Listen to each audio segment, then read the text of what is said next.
you have to assume that your bio matters. I also assume that everybody here is interested in their own personal brand, or maybe they're interested in portraying themselves a certain way in their current role or positioning themselves for a new role, and all of that comes back to personal branding. And even though that isn't the main topic of our discussion today, it's important that you understand the concept of personal branding. So if you need sort of a little refresher for that, I sent a presentation to Amanda. I did a personal branding presentation for the Center for Women a couple of months ago, and it's just a really short sort of a precursor to this discussion. So if you're interested in that, she can share it with you. So just a little bit about what we're going to do today. I'm going to talk about what makes a good bio. I'll be giving you some basics and some things to think about, some do's and don'ts. I've already had a couple of questions come in prior to getting started today, so I'm going to go through those and kind of give you some time to be thinking of your own questions, because I think it's important that you leave feeling prepared to put together your own bio. So let's talk about first what makes a good bio. And really, again, it goes back to your personal brand. What story are you trying to tell about yourself? How do you want to be seen in the world? How do you want people to interact with you? And what do you want them to feel when they read your bio? What do you want them to take away? It's really your story. You also have to think about tone, especially if you're doing a bio in a professional setting. Sometimes you need to be thinking about what is appropriate for your, or all the time you have to be thinking about what's appropriate for your organization. Are you at an organization that's very conservative? Are you at one that's very innovative? Are you at one that's big and structured? Are you at one that's startup and kind of scrappy? So before you get started on a bio or revising your bio, you kind of want to think about the context in which it will be used, so you're keeping that in mind. Sometimes formal is appropriate and sometimes playful is appropriate, so you have to think about that. So here's some just basics, and they may seem overly basic, but I think it's important to start here, and obviously your first and last name and your current position. But from there, you want to go to relevant previous positions or accomplishments. So, and the relevant is the real important word here. This isn't a resume. It isn't a telling what you did last and your last 4 jobs and your last 4 titles. This is thinking about what story do you want to tell, and how does your previous position or positions and experience support that. If you're new in your profession, sometimes you don't have the work experience to really back it up, or even if you're changing, it sounds like a couple people on the call are changing their roles or focus. So you have to think about where else can you draw from. Is it something from your volunteer work, something from your schooling, something from your hobbies, just other accomplishments that you might have had that relate to the position that you're in now. You also want to, before I leave that, you also want to think about education. Not everybody needs to show their education. So if your education builds your story, it's important. If your education is, you don't need to say where you graduated and what your degree is in if it doesn't have really anything to do with your bio. Think about your personal or professional philosophy. And this is important because, again, it isn't just a resume. This is telling your story. And a big part of your story is your purpose, your vision for how you want to be perceived in the world. So for example, in my world, I've done a lot of work in corporate communications, but most recently in corporate social responsibility. And I often say that I believe that businesses have a responsibility and an opportunity to do good in the world, not just to make money and build a company. And I want to help any organization that is interested in doing that. So for me, that's a personal philosophy that comes through in every single biographical information that you'll read about me. You might have another one that you want to emphasize. And then lastly, a bio should include something personal, if appropriate. Some companies or organizations say they want to focus on the professional part, but I think people want to do business with people, so the personal parts are very important, and you just have to find the right way to do that. So what are those? Because I think that's a lot of where I get questions, because personal can be touchy sometimes in bios. Think about what you do outside of work. So are you a instructor for like a skydiving instructor, or something that people would just think that was really interesting and would make them want to connect with you in a different way. Your volunteer leadership, which might be difficult in your worlds because I don't know how that fits in with how you promote yourself in your own nonprofit, but certainly relevant volunteer work is appropriate. Sports and hobbies, I think interests are very aligning when you think about, when people are, especially if those of you working in development, if you're going to be meeting with someone, if you have a certain hobby in common, that's very aligning. So it's good to promote what that might be. I think your family, talking about your family or your hometown, those are very individual choices, but it might be that you live in an intergenerational home, or that you're a twin, or that you just had your first child, or something like that, that again makes you relatable to people in your bio. It isn't just about the professional part. A funny detail or habit could be of interest. Like for me, I remember one of my first internships that I applied for after college, I put on my resume, I don't know why, I just thought it was a part of what I'd done so far, that I speak fluent Norwegian. And I could do that because I had been an exchange student. And my boss said, I ended up getting the internship, but she said that was the one thing that stood out to her that was unique, that she wanted to bring me into. She was curious, how do you come about speaking fluent Norwegian? That's not a common second language. So think about how to maybe incorporate some of that personality or unique history in there. But the personal history, I think, is interesting for your line of work, because if you're working in an area like in healthcare where you've gone through your own health challenge, or with your family, or if you are a single mother and you work for an organization that helps single parents, something like that, that your personal story might make you more relatable in your work. So those are just some of the basics. I want to kind of put this into practical terms. These are a couple of the questions that I got before we started. And while I'm going through these, I'd love for you to be thinking of your own questions so that we can make it relevant. But this one I hear a lot. I'm writing my bio, isn't that going to sound like I'm bragging? And you kind of want it to be a little compelling, or you want it to be a lot compelling, but you don't want it to be just a listing of all the things you've done. You want there to be some energy and some life in there, and sometimes promoting the things that you've done is the way that you can do that. Think about what you've done yourself, what you've done for others, and think about, this is how I always recommend when people feel uncomfortable writing about themselves. Think about how you would answer a question about yourself if you were telling the story versus writing the story. So if you're at a networking event or being introduced for the first time and someone says, so what do you do? Or tell me about your background. Maybe try saying it first versus writing it, because people generally don't brag when they're telling that story. So if you can kind of capture that and put it into writing, that can oftentimes be helpful.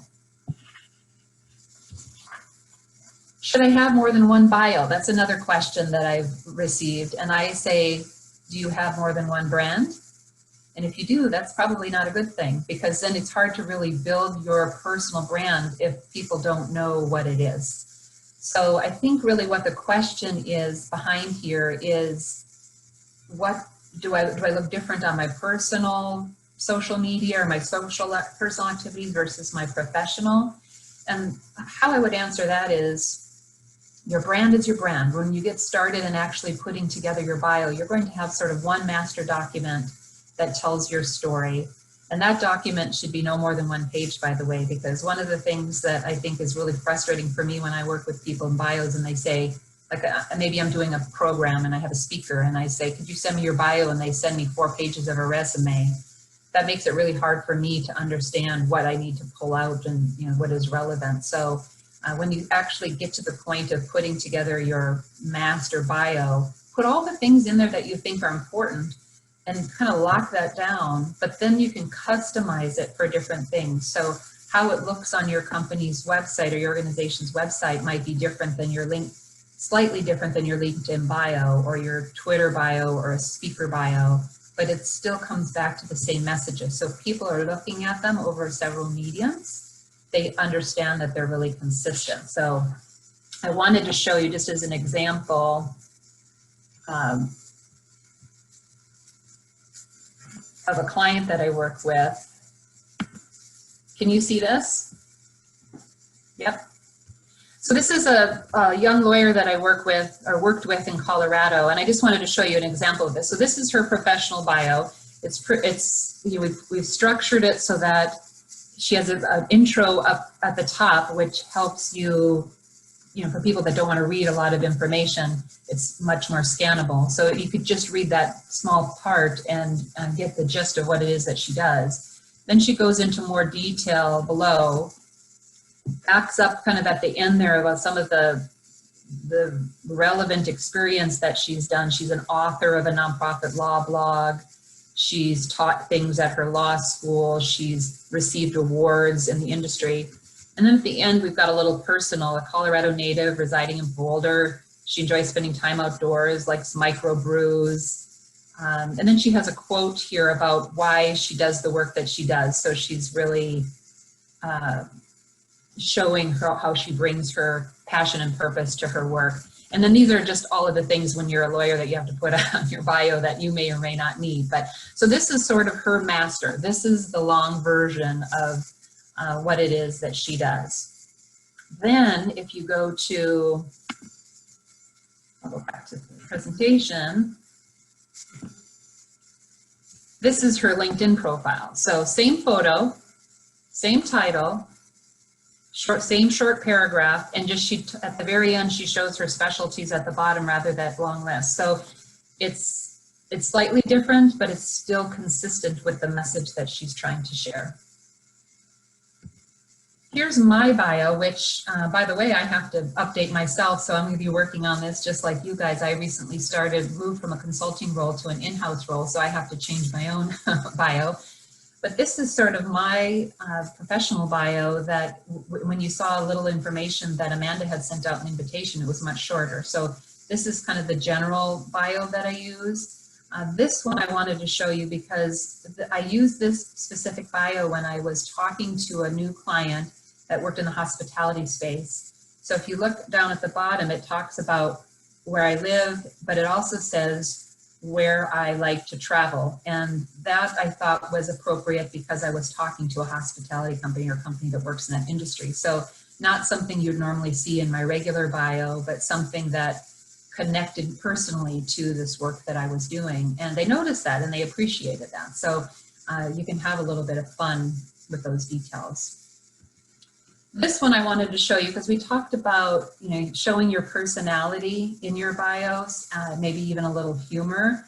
And this is I don't know what his master bio, what Mark's master bio looks like, but he says here that he's a executive or an entrepreneur. And I think that there's a lot of humor in here. He's obviously an important business person, but he says this in a way that I think you can kind of get a sense of what his personality might be.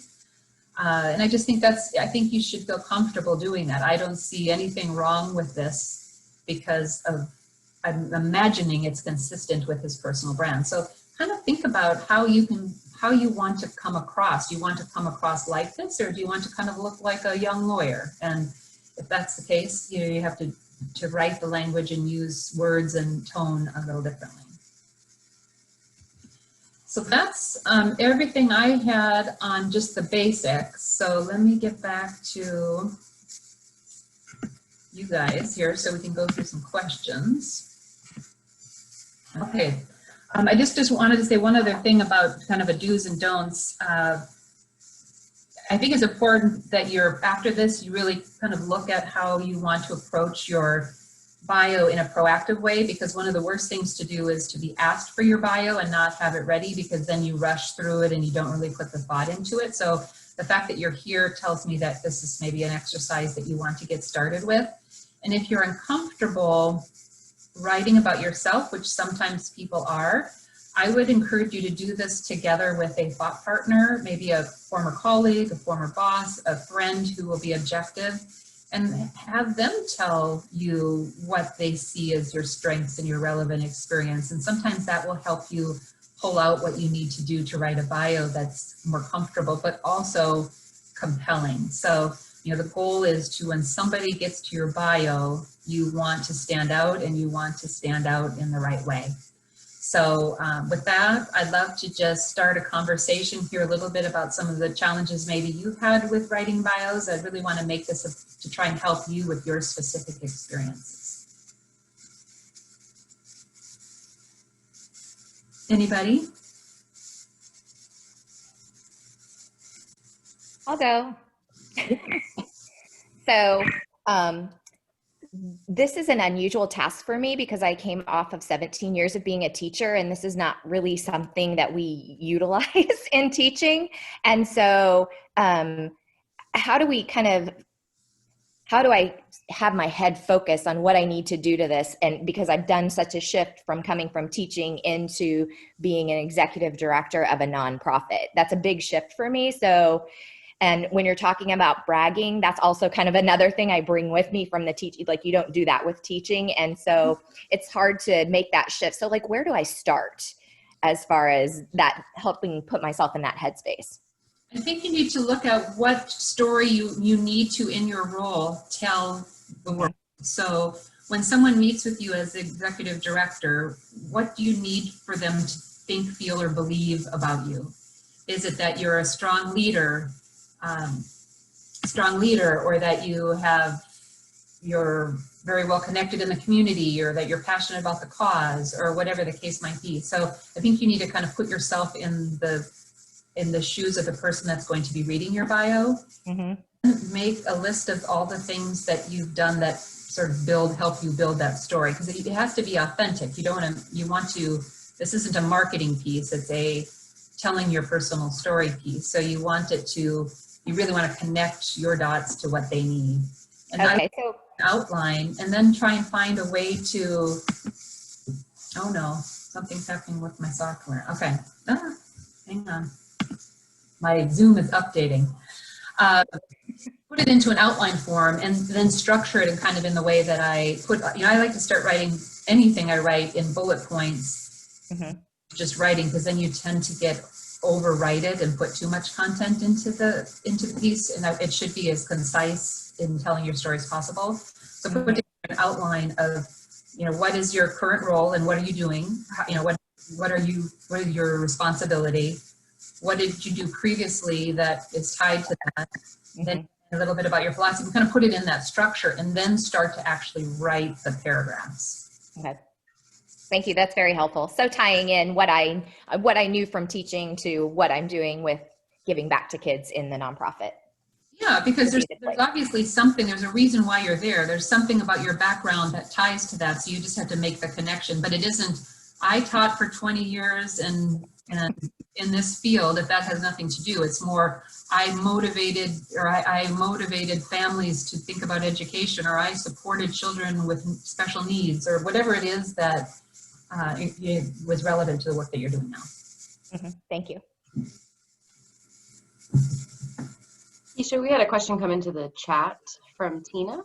I don't know if you saw that or not, but yeah, that's fine. Someone wants to read me the questions, or I guess I can go back and look at them here then. I got it for you. Is it acceptable to have a bio for faith-based organizations and one for secular? I guess I'd be interested in knowing why you would need two bios why is there, whoever asked that question, would they be willing to share? Hi, my name's Tina, and not only am I the executive director of a nonprofit, but I'm also a speaker and author and clean comedian, and my comedy is actually Christian comedy, and so it's a faith-based ministry. And so whenever I'm asked for a bio, depending on which role I'm in, I tweak it when it comes to faith-based organizations or conferences, and then secular. Is that okay? Yeah, I don't know that I'd have two bios. I'd have one bio, but one that it talks more about your expertise with your faith-based comedy, and one has more of an emphasis on what you do in your other work. So, for example, for me, my background is corporate communications and corporate social responsibility, and I've done some work actually with a family foundation. So they don't always care about those specifics. So if I'm talking with a nonprofit versus a corporation, I might emphasize the work that I do in one or the other, but the core part of the bio is just the same.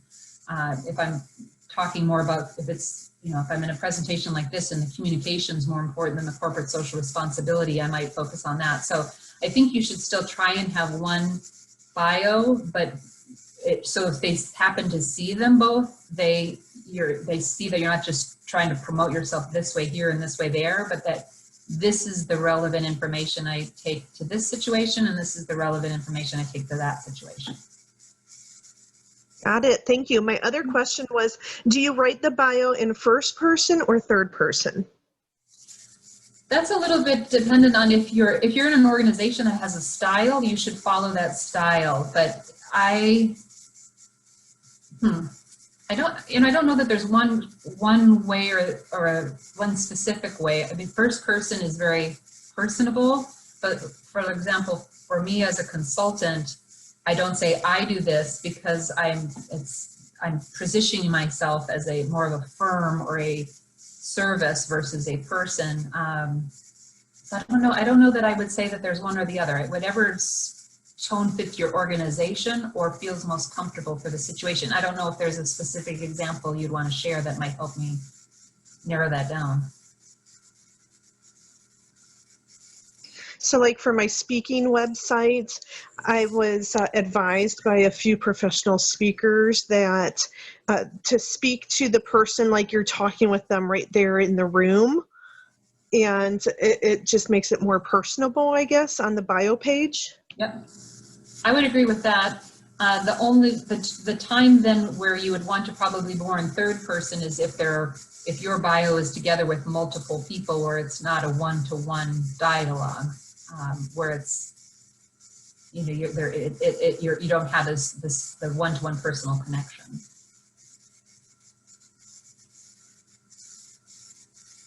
Yeah. I wanted to share that I have a bio that I give for speaking engagements because I do a lot of speaking, so that someone could introduce me, and that's of course is written down and in the third person, and then I have one for me, just as just in a personalized. It's very it's more that playful tone, more informal tone. It depends on, here again, the audience. Yeah, I think it's okay to have versions of your bio. So when I say one bio, I mean one main story. It sounds like you might have two personas and you have almost two identities in how you promote yourself. So that might be a very unique situation. But I think it's okay to have multiple versions, but at the core of who you are, you should see a thread of that through all of those. That makes sense. So I have a question. I come from a performing background, so opera voice performance and so I've done a lot of bios about like that side of it, because programming and all of that type of stuff. Is there a benefit, or is it better to use like last names versus first names though? Because I know like in my performing background, they always wanted us to use our last names, as like Dvorak did this, Dvorak has however that looks, because it's easier to search that when you're looking for reviews. But I always feel like that feels like really impersonal. Yeah, again, that's a style thing that it depends on the situation, can be personal. So for example, in professional services, oftentimes they would say the last name because they were lawyers, and that's what lawyers do, and they're trying to seem official. But now in that example that I shared with you, they're a nonprofit law firm, and they're very relatable and compassionate and work very closely like a family with their clients. So they use their first names. So for me personally, just the way I work, I use my first name, but that I think is a personal choice. I don't know enough about the arts industry to know and how how the marketing for that happens. So if that's a choice that the industry made, of course you need to follow it. But in general, I would say to use first person again there. But a cool thing to know about you, you should put that in your bio. Yeah, it's pretty much everywhere. Follows me around. You ladies have some pretty fun backgrounds.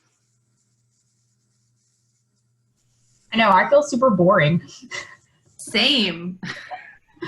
Well, that's where you have to talk to your friends, because I think they would probably say differently. I think if you ask people that know you,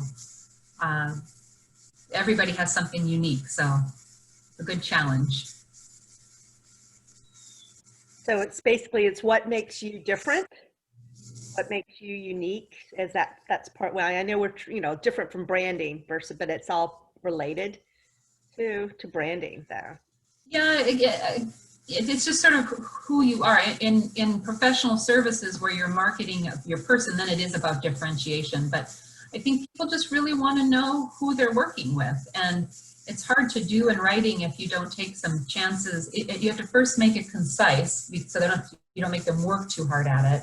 But then you also have to try and inject your personality into there somehow. And that can be done by the writing or the tone or the word choices that we talked about, or it could be about the very personal things that you do. Now, the lawyer that I mentioned, or I showed the example, she's a very mellow, not very flashy, sort of straightforward person.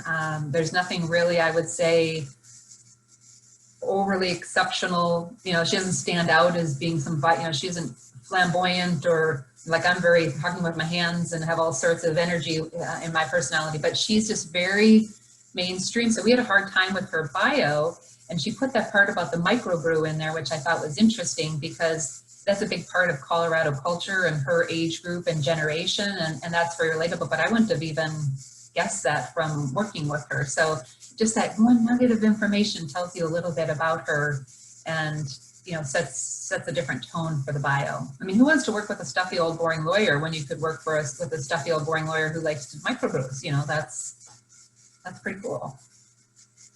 I used to work for an organization that, like, part of your onboarding was that you had to write an interesting fact about yourself that nobody else would guess.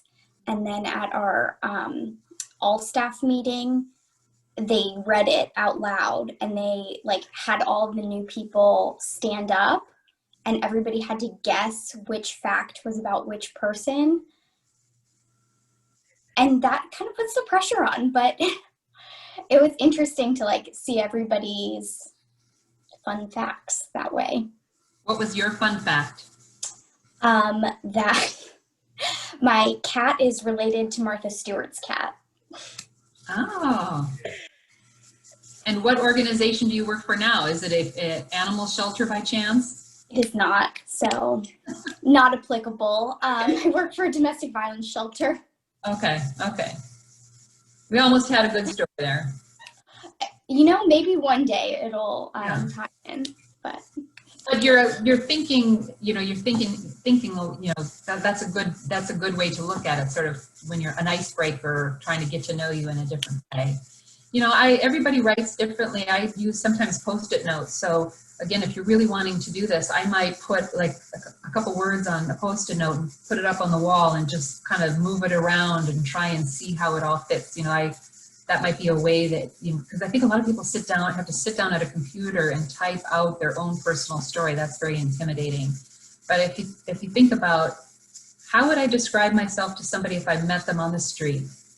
What is my actual job description or title? What am I supposed to be doing that people need to know about? What's the number one thing that I have done in the past that's related to that, whether it's work or education?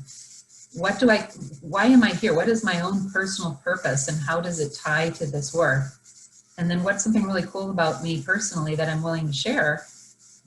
You've got a really good bio right there. Then you have the nuts and bolts to be able to put together something that is meaningful. I have a question. Can we talk about photos? Because I've worked for the same organization now for almost 4 years. So I haven't really had to do like a bio for, like professional, like development necessarily, but sometimes I'm asked for one internally. And so I'm a fairly new mom. My son's like a year old now, so I guess I'm not a new mom, but sometimes, when I'm asked for a bio internally, I'll send a picture of me with my son because, that's something that I feel like I want my colleagues to see, that side of me, that, that I'm a mom, a proud mom. But what about like on LinkedIn or something? Because, I work with donors. So again, I feel like it's something that donors could connect to, but is that too personal for a LinkedIn photo?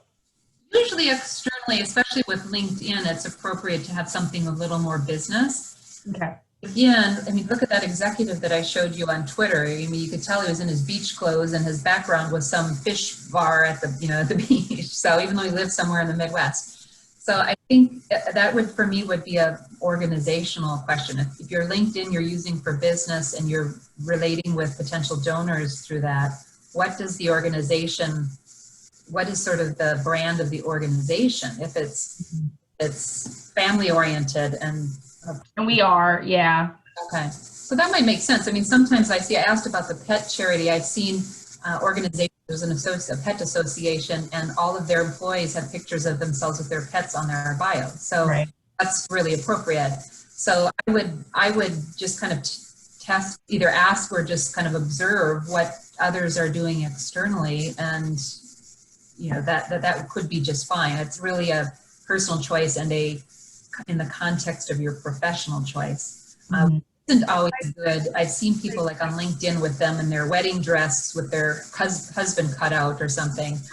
You're not because he's cut out, but just because they cropped the photo, like their best photo of their hair the way they wanted it. That's usually not a good bio photo. You should try and, again, have your photo look the way you want to look. And I found, I don't know if anybody has participated in an organization called Creative Mornings. They have them around the world. They have a chapter here in St. Pete. And if you go to their website, it's all creative people that are trying to help each other and support each other in creative roles. And if you look at their photos compared to like my photo, which is a little bit more corporate, they have so much fun with the photos, and they're not silly or immature, but you see their personality. So I kind of look to that to challenge me to get outside of my little corporate box as much as possible. So I think a photo says a lot about you. And now in my photo, I can tell you when I worked with that, when I wanted it to look business, but I didn't want it to look corporate. So I didn't wear a suit. I wore a maroon burgundy color. So it was friendlier than a blazer or something, and had just a muted background. So you couldn't really tell what it was. So I think you have to really think about how you want to present yourself in that photo as well. Does that help? Definitely. And that is the tricky part for me because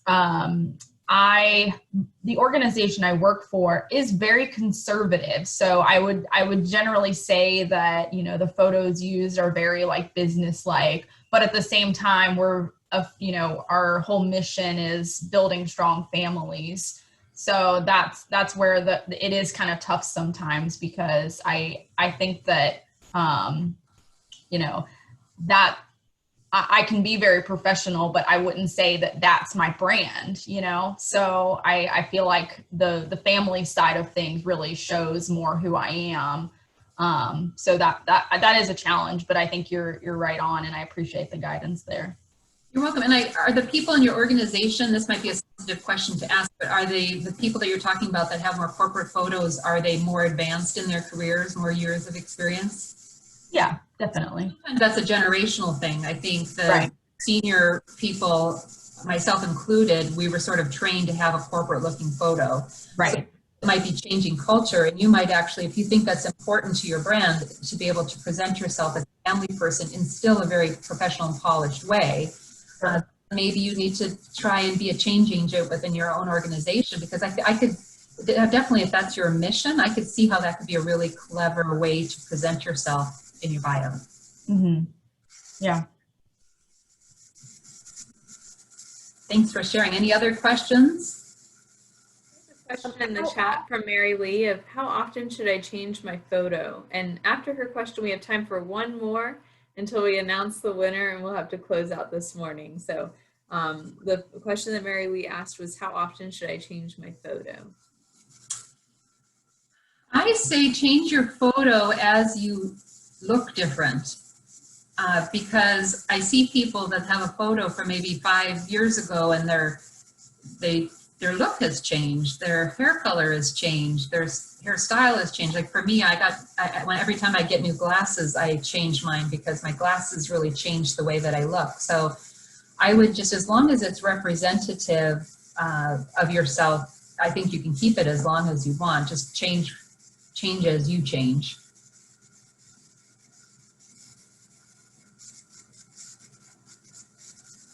Another one here, if you have worked for more than 20 years, how relevant is work that happened 20 years ago? How far back?